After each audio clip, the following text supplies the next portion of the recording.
महाराष्ट्र का एक लड़का जो है वो बारात में जाता है अपने ब्राह्मण दोस्त के।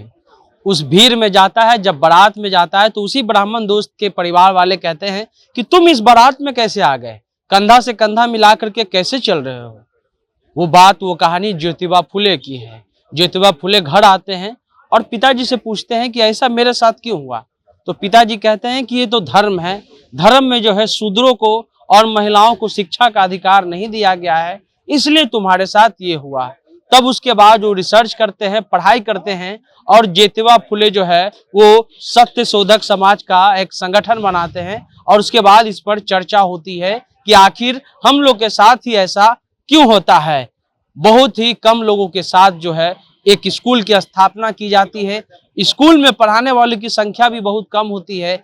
कुछ ब्राह्मण सनातनी ब्राह्मणों के खिलाफ में जाकर के पढ़ाते हैं, लेकिन उन ब्राह्मणों का भी विरोध किया जाता है। उसके बाद सावित्री माता जो है वो बच्चों को पढ़ाती हैं और कहती हैं कि आपको अपने घर की बच्चियों को और जो यहाँ दलित और अछूत हैं उनको पढ़ाना जरूरी है। इसके बाद पिताजी से बहस भी होती है। पिताजी कहते हैं कि तुम धर्म के आड़े आ रहे हो, तुम जो है इस घर को छोड़ करके चले जाओ। ज्योतिबा फुले उठते हैं और घर से निकल जाते हैं। एक ही जिद रहती है कि हर हाल में जो है वो दलितों को पढ़ाना है और वो कहते हैं कि अगर अच्छा आदमी बनना है तो 3 शब्द होना चाहिए, एक विचार, एक ज्ञान और एक शब्द। ये तीनों कहाँ से आएगा? शिक्षा से आएगा। वो कहते हैं कि हम हिंदू धर्म के खिलाफ नहीं हैं, हम जो उसमें कुरीतियां हैं उनके खिलाफ हैं। हिंदू धर्म का हमको सुधार करना है। उनकी आलोचना और कटाक्ष इतना मजबूत है कि ना उससे ब्रह्मा बच सके हैं, ना बड़े बड़े जो है वहाँ हिंदू धर्म के देवी देवताओं। जब ज्योतिबा फुले पहुंचते हैं अपने घर, जब वो समाज बना लेते हैं तो कई बार ऐसी स्थिति आती है। एक बार कहानी ये होती है कि एक ब्राह्मण परिवार की जो महिला है वो किसी के साथ एक तरह से उसके साथ गलत काम किया जाता है, संभोग किया जाता है।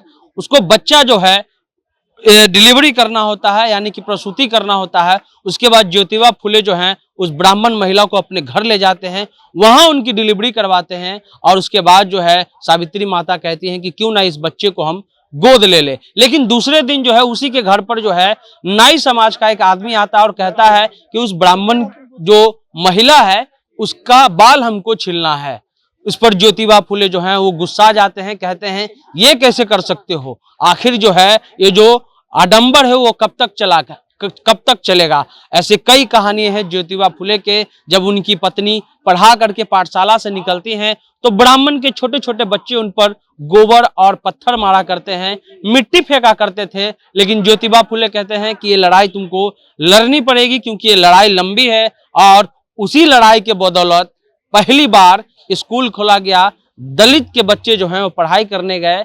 उसके अलावा महिलाओं को पढ़ाई करने का अधिकार दिया गया, क्योंकि कहा जाता है कि जो हिंदू धर्म में आडंबर था, ब्राह्मणों ने एक तरह से आडंबर जो है रचा, कहा कि शूद्रों को और महिलाओं को पढ़ने का अधिकार नहीं है। इस पर ज्योतिबा फुले किताब भी लिखते हैं। किताब का नाम गुलामगिरी है, उसको आप लोग पढ़िए। कितना बड़ा कटाक्ष है हिंदू धर्म पर और जो उसमें कुरीतियां हैं। वो फिर कहते हैं कि हम हिंदू धर्म के विरोध में नहीं है, उसमें जो कुरीतियां हैं और जो ब्राह्मणों ने जो आडंबर फैलाया है हम उसके खिलाफ है। हमारे पीछे 2 फोटो आप देख रहे हैं, महात्मा ज्योतिबा फुले, माता सावित्रीबाई फुले, और एक तरह से कहा जाए कि महात्मा गांधी से लेकर के डॉक्टर अंबेडकर तक इनको मानते थे और इन्होंने ही शिक्षा की अलग जगाई। उसके अलावा उनकी जो पत्नी थी उनका भी कदम कदम पर साथ रहा। लेकिन समझिए, एक सोचिए कि अगर शायद ज्योतिबा फुले नहीं होते तो आज हमारे यहाँ की महिलाएं जो हैं वो स्कूल में जाकर के पढ़ नहीं पाती। हमारे यहाँ का जो अछूत है, दलित है,